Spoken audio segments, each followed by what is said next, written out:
ಆತ್ಮೀಯ ಕರ್ನಾಟಕದಂತಹ ಒಂದು ಕರ್ನಾಟಕ ವಸತಿ ಶಾಲೆಗಳ ಒಂದು ಪ್ರವೇಶ ಪರೀಕ್ಷೆ ಬರೆದಂಥ ವಿದ್ಯಾರ್ಥಿಗಳಿಗೆ ಇಂದು ವಿಶೇಷ ಸಿಹಿ ಸುದ್ದಿ. ಕರ್ನಾಟಕದ ಒಂದು ವಸತಿ ಶಾಲೆಯ ಒಂದು ಪ್ರವೇಶ ಪರೀಕ್ಷೆಯ ಫಲಿತಾಂಶ ಪಟ್ಟಿಯನ್ನು ಇಂದು ಬಿಡುಗಡೆ ಮಾಡಲಾಗಿದೆ. ಅದನ್ನು ನಾವು ನೋಡಬೇಕಾದರೆ ಗೂಗಲ್ದಲ್ಲಿ ಹೋಗಿ KEARIES ಎಂದು ಟೈಪ್ ಮಾಡಬೇಕು. ಆ ಟೈಪ್ ಮಾಡಿ ನಂತರ ಕರ್ನಾಟಕ ವಸತಿ ಶಿಕ್ಷಣ ಸಂಸ್ಥೆಗಳ ಸಂಘ ಏಕಲವ್ಯ ಮಾದರಿ ಅಂತ ಓಪನ್ ಆಗ್ತೈತಿ.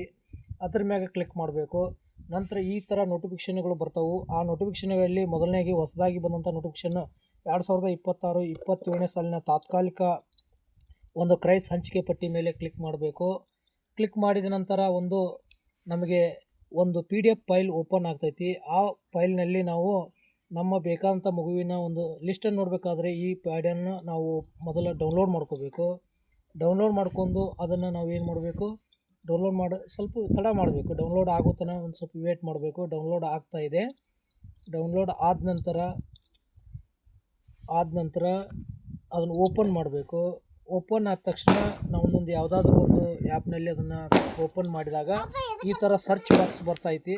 ಆ ಸರ್ಚ್ ಬಾಕ್ಸಲ್ಲಿ ನಾವು ಯಾವ ಮಗುವಿನ ಒಂದು ಆಯ್ಕೆ ಪಟ್ಟಿಯನ್ನು ಹುಡುಕಬೇಕು, ಆ ಮಗುವಿನ ಒಂದು SATS ನಂಬರನ್ನು ನಾವು ಹಾಕಬೇಕು. ಉದಾಹರಣೆಗೆ ನಮ್ಮ ಶಾಲೆಯ ವಿದ್ಯಾರ್ಥಿ ಒಂದು SATS ಒಂದು ಹಾಕ್ತಾ ಇದ್ದೇನೆ ನಾನು. 21187474723 ಅಂತ ನಾನು ಟೈಪ್ ಮಾಡಿದೆ.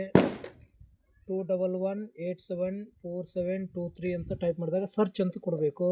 ಸ್ವಲ್ಪ ಕಾಯಬೇಕು, ಅದು ಯಾಕಂದ್ರೆ ಸರ್ಚ್ ಆಗ್ತೈತಿ. ಇವಾಗ ಸರ್ಚ್ ಆಯಿತು. ಅದನ್ನು ಜೂಮ್ ಮಾಡಿ ನೋಡ್ಬೇಕು ನಾವು. ಸರ್ಚ್ ಆಗಿದೆ. ಇವಾಗ ನಮ್ಮ ಶಾಲೆಯ ವಿದ್ಯಾರ್ಥಿ ಶ್ರಾವಣಿ ಬಸವರಾಜ್ ಮಾದಾರ್ ಅನ್ನುವಂಥ ವಿದ್ಯಾರ್ಥಿ, ಇಲ್ಲಿ ಅವಳು ರ್ಯಾಂಕ್ ನಂಬರು 4076, ಬಾಗಲಕೋಟೆ ಜಿಲ್ಲೆ, Hungund taluk, SCAF local category ಒಳಗೆ ಆಯ್ಕೆಯಾಗಿದ್ದಾಳೆ. ಈ ರೀತಿ ನಾವು ಫಲಿತಾಂಶವನ್ನು ನೋಡಬಹುದಾಗಿದೆ.